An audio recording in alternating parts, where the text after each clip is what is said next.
Start with the new standard IS 36 impairment of assets.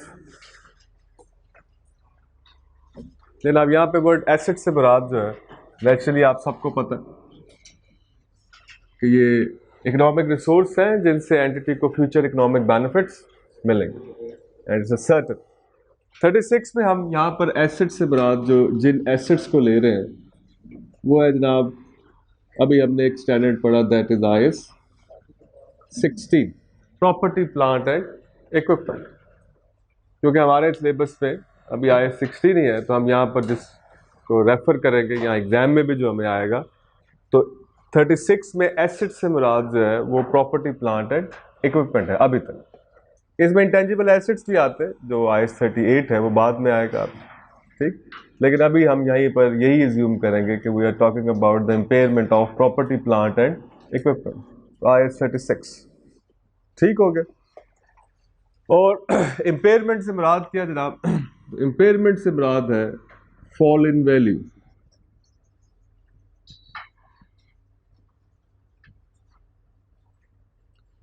Fall in value other than usages, मतलब asset को use करने के अलावा अगर एसेट की वैल्यू में फॉल आए तो उसको हम क्या कहते हैं, impairment.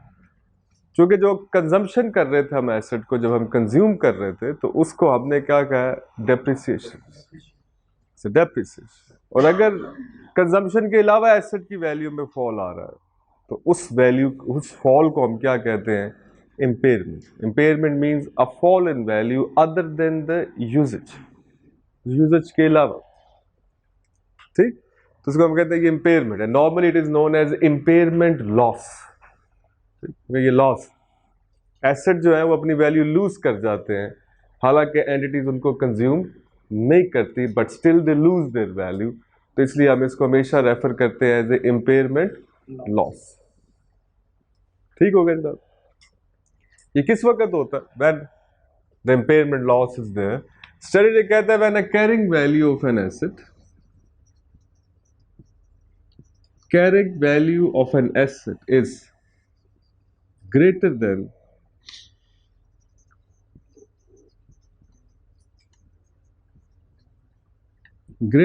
the recoverable value. Carrying value is greater than the recoverable value, तो इसका मतलब है कि ये इम्पेयरमेंट हो चुकी है ठीक। अब कैरिंग वैल्यू क्या है, तो इसके बारे में हमें पता है जी, carrying value is equal to, अभी हमने पढ़ा जनाब कॉस्ट मॉडल में, कॉस्ट माइनस accumulated depreciation, और रिवैल्यूएशन मॉडल में हमने पढ़ा जनाब revalued amount minus accumulated depreciation is the carrying value. So the carrying value is the same. Recoverable value क्या है, what is the recoverable value? तो हम कहते हैं recoverable value is the higher of, recoverable value is the higher of one, fair value minus cost to sell, B value in use, whichever is higher। इन दोनों में से जो higher होगी उसको हम कहते हैं जी ये रिकवरेबल वैल्यू ठीक। अब इसका कॉन्सेप्ट अगर आप देखें रिकवरेबल वैल्यू का क्या है, रिकवरेबल वैल्यू मीन्स जो पैसे आपके एसेट में स्टक हुए हैं, ज़ाहिर आपने एक एसेट परचेज किया या कंस्ट्रक्ट किया, तो इन अदर वर्ड्स आपका कैश उसमें स्टक हो गया, आपके पैसे उसमें स्टक। आप उन कैश, उस पैसे को कैसे रिकवर कर सकते हैं, जैसे आपका मोबाइल है आपके पास, आपने 40-50 हज़ार का मोबाइल अगर ख़रीद लिया तो उसका मतलब है 50 हज़ार का कैश जो है वो मोबाइल में स्टक हो गया। अब वो 50 हज़ार आप रिकवर कैसे कर सकते हैं, एक तरीका ये है कि आप उसको मार्केट में जाके अगर बेच दें तो आपका जो लॉक्ड कैश है बाहर आ जाएगा, रिकवर हो जाएगा। दूसरा तरीका ये है कि आप उसको उसकी रिमेनिंग लाइफ पर यूज करें, and that is another way to recover the value of the asset through usages. तो जो आपके पास रिकवरेबल वैल्यू है, यहाँ पे वो कह रहा है कि या तो अगर आप उसको बेचें उसमें जो आपको वैल्यू मिले, या अगर आप उसको इस्तेमाल करें तो उसमें जो वैल्यू मिले। अब नेचुरली आप उस इन दोनों में से किस ऑप्शन को ऑप्ट करेंगे जहां पर आपको ज्यादा वैल्यू रिकवर होगी। So that's why recoverable value is the higher of fair value minus cost to sell and value in use. ठीक, मतलब कि अगर आप उसको बेच दें, if you sell that asset, तो कितने पैसे मिलेंगे, और अगर आप उसको इस्तेमाल करें तो आप कितने over the life of the asset कितने बेनिफिट रिकवर करेंगे. ठीक, तो मेरा ख्याल है हम सब में से रैशनल कंज्यूमर जितने भी लोग हैं, हम सब लोग, हम इनमें से which option we are going to opt, whichever is higher. So recoverable value is the higher of. अब फॉर एग्जाम्पल अगर मैं आपसे ये कहूँ कि एक एसेट है, प्लांट है, जिसकी कैरिंग वैल्यू है 70, वो हमने कैलकुलेट की कॉस्ट माइनस अकामुलेटेड डेप्रिसिएशन. ठीक, और उसकी रिकवरेबल वैल्यू, फेयर वैल्यू है जनाब उसकी, फॉर एग्जाम्पल हम कहें जनाब कोई 75, इसको बेचने में पैसे लग जाएंगे 10. ठीक हो गया. और वैल्यू इन यूज है इसकी फॉर एग्जाम्पल 68. ठीक हो गया. So what is the recoverable value? Value in use is the recoverable value. Fair value minus cost to sell कितनी आ गई? 65. Value in use कितनी है? 68. So whichever is higher. So 68 is the higher. So recoverable value is 68. तो story क्या बन गई कि carrying value asset की रिकवरेबल वैल्यू को एक्सीड कर गई. कितने से एक्सीड कर गई है? 2 से. और 2 क्या है? Impairment loss. अब आप देखें इसको दूसरी तरह से देखें, कैरिंग वैल्यू किस चीज को रिप्रेजेंट करती है? तो हम कहते हैं कैरिंग वैल्यू का मतलब होता है रिमेनिंग बेनिफिट्स. अकामुलेटेड डेप्रिसिएशन क्या होता है? Consumed benefits. ऐसे है ना, आप अकामुलेटेड डेप्रिसिएशन क्या कर रही होती है? हर साल की डेप्रिसिएशन वहां पे आप अकामुलेट कर रहे हैं, इकट्ठी कर रहे हैं. इसका मतलब है अकामुलेटेड डेप्रिसिएशन अकाउंट का बैलेंस क्या इंफॉर्मेशन दे रहा होता है कि जी ये फलां एसेट था, इसके इतने बेनिफिट हमने कंज्यूम कर लिए. इसका मतलब जब मैं कॉस्ट में से, cost means the total economic benefit in the asset minus accumulated depreciation consumed benefit, it means 70 is the remaining economic benefit. एक एसेट के जो रिमेनिंग बेनिफिट हमें मिलने हैं वो 70. लेकिन जब हम ये देखते हैं कि यार इसको रिकवरेबल वैल्यू के साथ कंपेयर करें, तो रिकवरेबल वैल्यू का फिनोमेना ये कह रहा है कि अगर आप इसको बेचेंगे तो आपको 65 रुपये मिलेंगे, अगर आप इसको इस्तेमाल करेंगे तो इसमें 68 रुपीस मिलेंगे. इसका मतलब हमारी कैरिंग वैल्यू जो है वो डिपिक्ट नहीं कर रही सही रिमेनिंग बेनिफिट, वो एक्सीड कर गई हुई है रिकवरेबल वैल्यू. तो इसका क्या मतलब हुआ कि जो डिफरेंशियल है that will be regarded as a fall in value of the asset other than usages. क्योंकि यूजेज को कौन चीज रिप्रेजेंट कर रही है? Accumulated depreciation. टेक्निकली ये होना चाहिए था कि जनाब ये ऑलमोस्ट इक्वल होते या रिकवरेबल वैल्यू ज्यादा होती. ठीक, तो लेकिन इसके वाइस वर्सा होगी सिचुएशन. तो हम ये कह रहे हैं कि जनाब जितने से डिफरेंशियल आ गया उसको हम क्या कह रहे हैं? That is known as impairment loss. तो हम कहते हैं जी ये इम्पेयरमेंट लॉस है.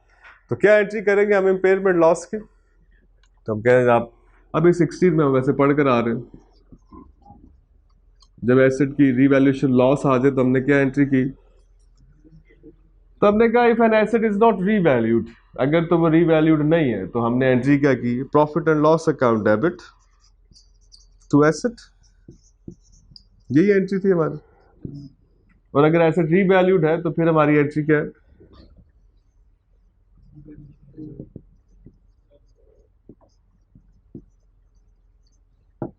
To asset account.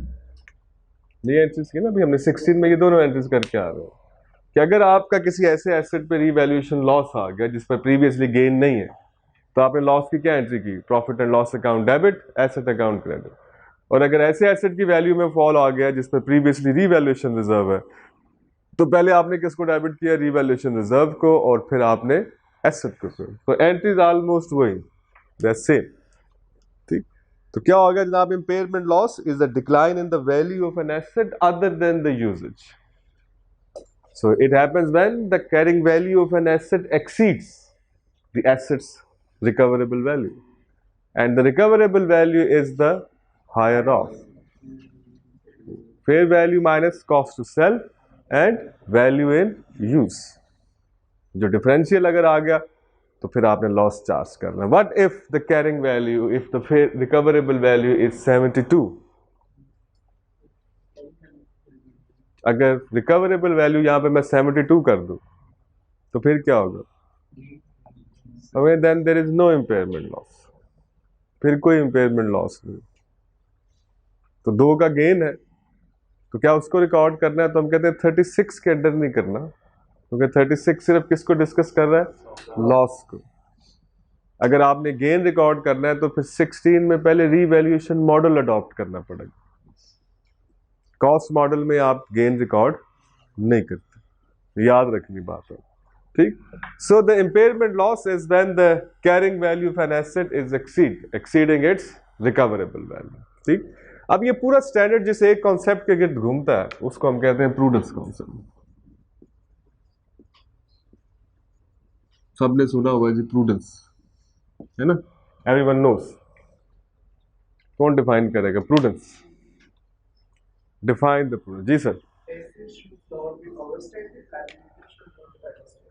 ले जाना, assets should not be overstated,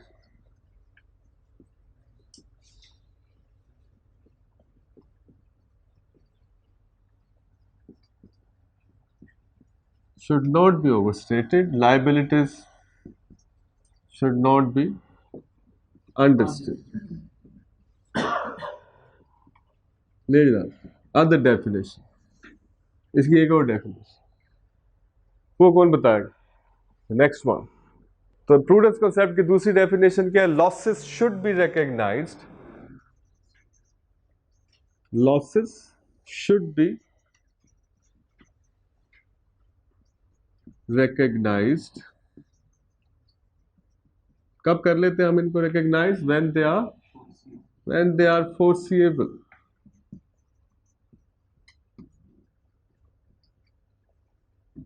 Losses should be recognized when they are foreseeable. Incomes should only be recognized when they are realized.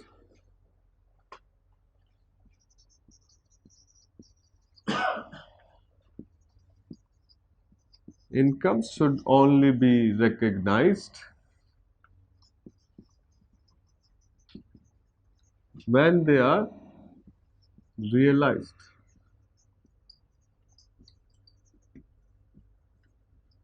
अब ये पूरा स्टैंडर्ड जो है ये इस कॉन्सेप्ट के गिर्द घूमता है, ठीक।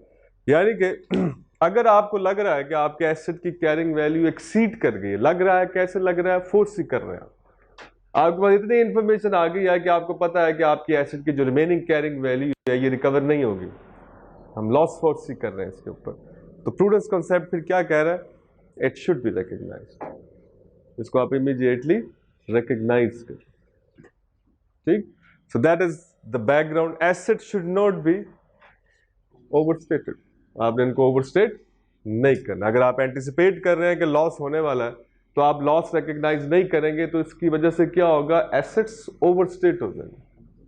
सो assets should not be overstated. तो पूरा का पूरा कॉन्सेप्ट जो इसके पीछे है that is the prudence concept, ठीक हो गया बात?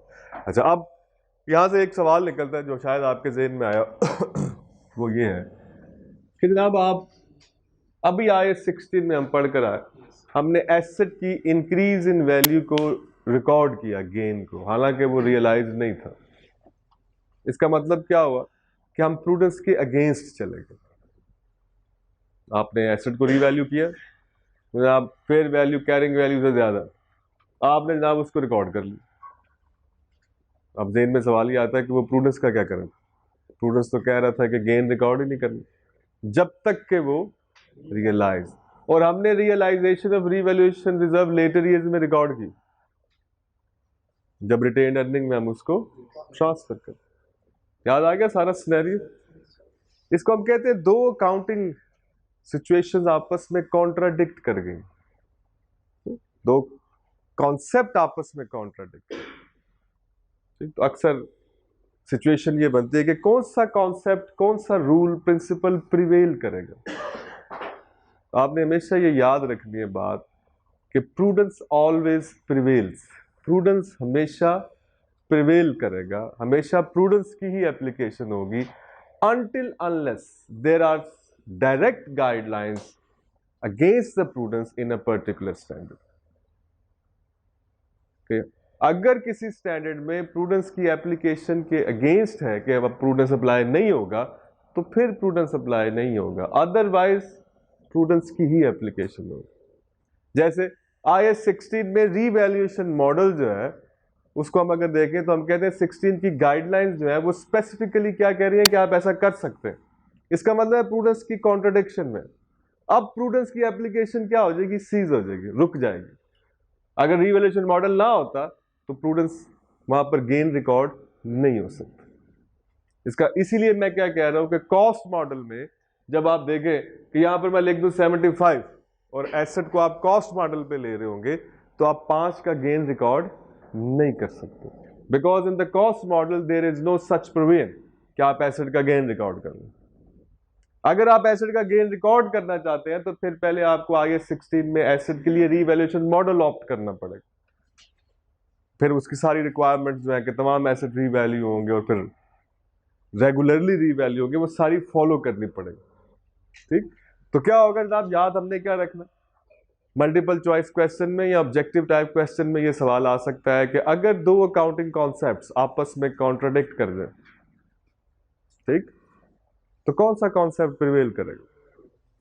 सो इट्स ऑलवेज प्रूडेंस, हमेशा प्रूडेंस प्रिवेल करेगा। जैसे यहां पर अभी हम बात करें तो अगर आप इसको अपने मैचिंग कॉन्सेप्ट, एक्रूवल कॉन्सेप्ट के साथ भी देखें तो इनकम्स आप रिकॉग्नाइज कर रहे होते हैं जब आप अर्न कर लेते हैं, रियलाइज नहीं हुई होती है लेकिन आप अर्न कर लेते हैं।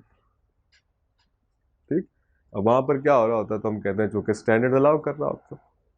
अगर स्टैंडर्ड उसको अलाउ ना कर रहा हो कि इनकम एक्रूवल बेसिस पे रिकॉग्नाइज हो सकती है, तो हम वहां पर भी वो एंट्री नहीं कर सकते। तो prudence always prevail until unless there are direct guidelines in contradiction of the prudence। ठीक, तो फिर प्रूडेंस की एप्लीकेशन क्या होगी, सीज होगी। Being an accountant, financial statement बनाते हुए अगर आपके पास किसी स्टैंडर्ड से कोई गाइडलाइन नहीं है जिसमें आप प्रूडेंस की एप्लीकेशन रोक सकते हो, तो फिर आप प्रूडेंस को ही अप्लाई करेंगे, ये याद रखना। ठीक, so the whole standard revolves around a single concept and that is a prudence. It's very important concept जो मैं आपको बताना ये चाह रहा था कि ये कॉन्सेप्ट जो है ये जनरली फाइनेंशियल स्टेटमेंट पर इसकी एप्लीकेशन होती है। हर उस जगह पर इसकी एप्लीकेशन रुक जाती है जहां पर कोई दूसरा स्टैंडर्ड इसके अगेंस्ट कोई रूल दे रहा हो, अदरवाइज आप प्रूडेंस की एप्लीकेशन नहीं रोक सकते। याद रहेगी बात।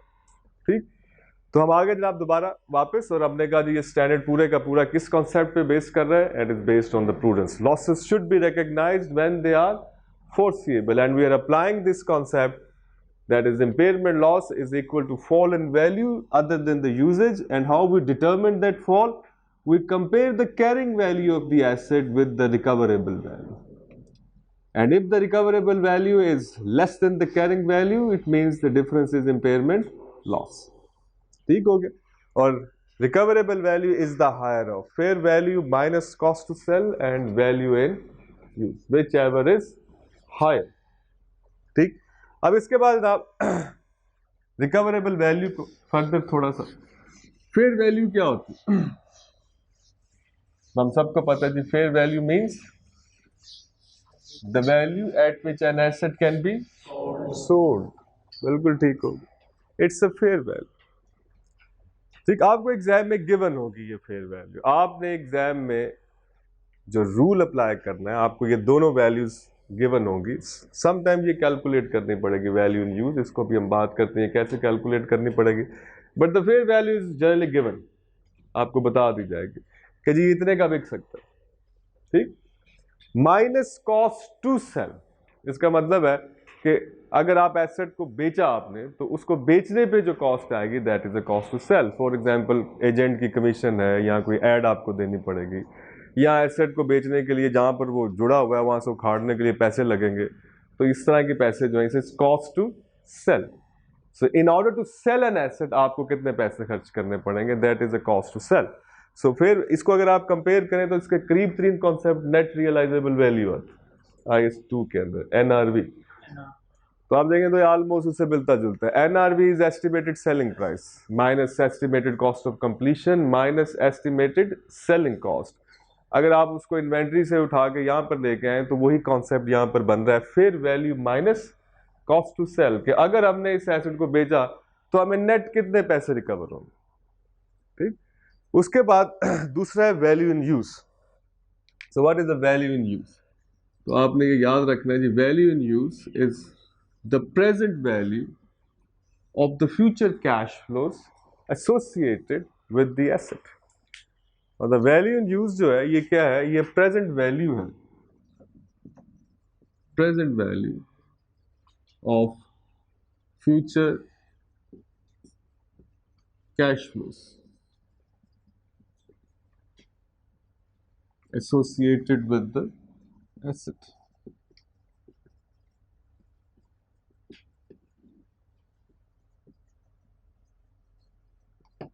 जनाब ये वैल्यू इन यूज है। अब ये फ्यूचर कैश फ्लोज से मुराद हम लेते हैं जनाब इनफ्लोज माइनस आउटफ्लोज।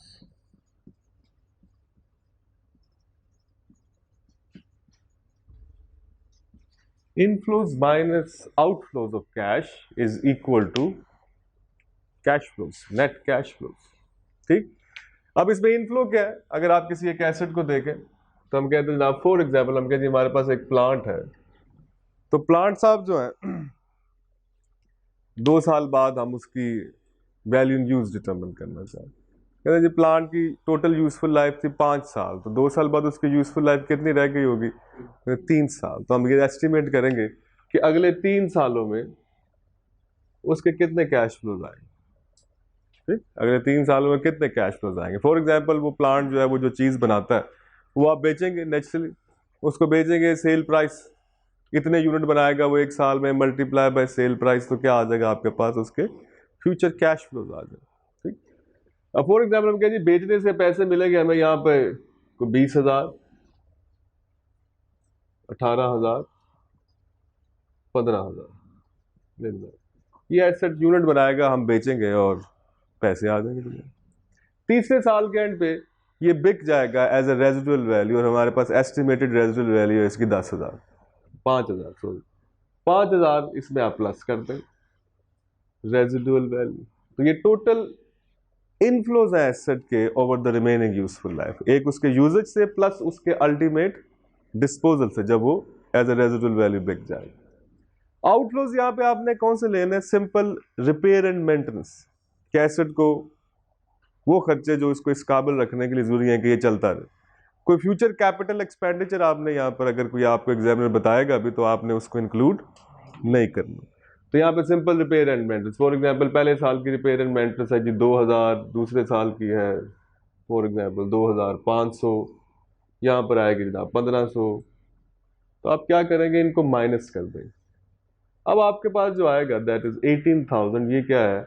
ये है future cash flows, inflows minus outflows. ठीक, यहाँ पे कितना आ जाएगा जनाब? तो हम कहते हैं जी यहाँ आ जाएगा जनाब 15,500, और यहाँ पे आ जाएगा जनाब हमारे को 20 में।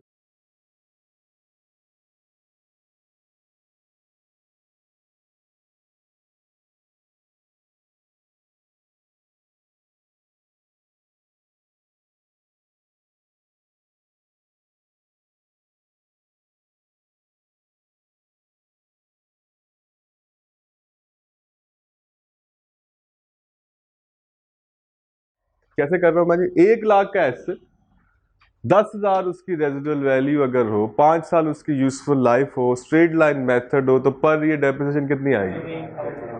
2 साल बाद कितनी होगी? कैरिंग वैल्यू क्या होगी 2 साल बाद? 54,000। अब ये सारे कैश फ्लोज इसी प्लांट के थे, हमने कैलकुलेट किए, वैल्यू इन यूज कितनी आ गई? 43072, 43072। अब हमें कहा जाता है जनाब ये प्लांट जो है ये बिक जाएगा को 55,000 रुपये। ठीक, इसको बेचने पे पैसे लगेंगे आपके कोई 7,000। तो इसकी fair value minus cost to sell कितनी आ जाएगी? 55,000 माइनस 7,000, कितना बन गया? 48,000। सो इन दोनों में से हायर कौन सा है जनाब? सो 48,000 इज द हायर। तो हम क्या करेंगे जनाब? रिकवरेबल वैल्यू इज 48,000 और कैरिंग वैल्यू कितनी है? 54। कितने का लॉस आ गया? 6,000 का लॉस आ गया। 6,000 का इम्पेयरमेंट लॉस आ गया। ठीक। तीसरे साल की डेप्रिसिएशन क्या होगी? What will be the depreciation for the third year? 36,000। 36,000 से ठीक हो गया। लॉस कितना आ गया? Profit and loss account debit to plant कितने से जनाब? 36 जमा 6 42,000। तो रिकवरेबल वैल्यू कितनी है इसकी? 48,000 आ गया। 52,000 नहीं होना चाहिए, फिर ही आएगा ना 48 कि नहीं?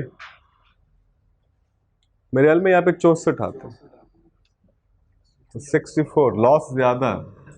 कितने से लॉस? 64 और 48 का फर्क कितना? 16। सो ये 16। अभी कितना होगा जनाब? 52,000। So the plant account credit with 52। अब आपके प्लांट अकाउंट पे बैलेंस कितना पड़ा होगा तीसरे साल के शुरू में? 48,000। तीसरे साल की डेप्रिसिएशन क्या होगी? Depreciation third year 48,000 divided by 3 residual value minus कर 10,000। 48 minus 10 divided by remaining useful life. अब आप देखें क्या हुआ कि ये सारी चीजें आपस में मिक्स हो रही है। 16 में हमने ये पढ़ा था कि अगर आप एसेट की वैल्यू को चेंज कर देंगे तो फिर उसने बाद में डेप्रिसिएट कितने पे होना? रिमेनिंग यूजफुल लाइफ 3 पे। तो 48 माइनस 10 उसकी रेजिडुअल वैल्यू है डिवाइडेड बाय 3। ये आपकी डेप्रिसिएशन आएगी इन द थर्ड ईयर। ये साथ में कनेक्टेड होगा काम, लेकिन जो बेसिक कॉन्सेप्ट है वो यहाँ पर यही है। ये मैंने इसलिए बताया कि आपको याद रहे कि ये 16 में हमने पढ़ ली हुई है बात, ये इसके साथ वैसे ही जुड़ी हुई। ठीक हो गया। कॉन्सेप्ट यहाँ पर ये है कि इम्पेयरमेंट ऑफ एसेट क्या कह रहा है कि जनाब it's a fall in value other than the uses of the asset. और ये कब आया जनाब? तो हम कहते हैं जी उस वक्त होती है जब कैरिंग वैल्यू एक्सीड कर जाती है उसकी रिकवरेबल अमाउंट 100,000। प्लांट 100,000 का 5 साल उसकी यूजफुल लाइफ, 10,000 की रेजिडुअल वैल्यू, 2 साल बाद हम इम्पेयरमेंट टेस्ट करते। ठीक हो गया। लेकिन आप इस अटेम्प्ट में ये इस स्टैंडर्ड में से 2 MCQs आए थे, 2 MCQs। ठीक, मल्टीपल चॉइस क्वेश्चन में उसने इसको पूछा। ये स्टैंडर्ड पूरा नहीं है आपके सिलेबस के अंदर। इसके अंदर जो मेन खास बात है वो अभी इन्होंने आपको लिए एग्जामिनेबल नहीं की, वो आएगी CFAP के अंदर। आपने सिर्फ सिंगल एसेट इम्पेयरमेंट तक जाना और थोड़ा सा थ्योरेटिकल पोर्शन है इसका और वो कल हम डिस्कस करेंगे, तो ये स्टैंडर्ड कल खत्म हो जाएगा। ठीक, एक आपको इस स्टैंड के अंदर वैल्यू इन यूज का कॉन्सेप्ट कैलकुलेट करनी आनी चाहिए। क्या है value in use? It is the present value of the future cash flow. बाकी अगर आप यहां पर देखें तो एंट्री हमें पहले ही आती है इम्पेयरमेंट लॉस की। It is profit and loss to asset और रीवैल्यूएशन रिजर्व टू एसेट। ये हम 16 में पढ़ चुके। अगर हम कोई नई चीज यहां पर आके देख रहे हैं तो वो एक ये कंपैरिजन है। रिकवरेबल वैल्यू का कॉन्सेप्ट है which is the higher of fair value minus cost to sell and value in use. और तीसरी चीज जो हम नहीं देख रहे हैं वो है calculation of the value in use which is the present value of the future cash flows associated with the asset. इसमें डिस्काउंट रेट आपको एग्जाम में गिवन होगा। It's all. अगर आपको एक चीज आप देख लीजिएगा उसमें एग्जामिनर ये जरूर कर सकता है कि वो प्री टैक्स और पोस्ट टैक्स डिस्काउंट रेट दे दे, तो आपने पेपर में प्री टैक्स लेना है। 2 डिस्काउंट रेट दे देना। अगर आपको यदि आप एंटिटी का प्री टैक्स डिस्काउंट रेट है 12%, पोस्ट टैक्स डिस्काउंट रेट है 8%, तो आपने कौन सा लेना है? Pre tax. ठीक हो गया। कल हम इसकी फर्दर थ्योरेटिकल बात करेंगे IAS 36 पे और कुछ क्वेश्चंस करेंगे इसके बारे में। तो ये था जनाब हमारे पास IAS 36। कल इंशाल्लाह इसको कंक्लूड करें।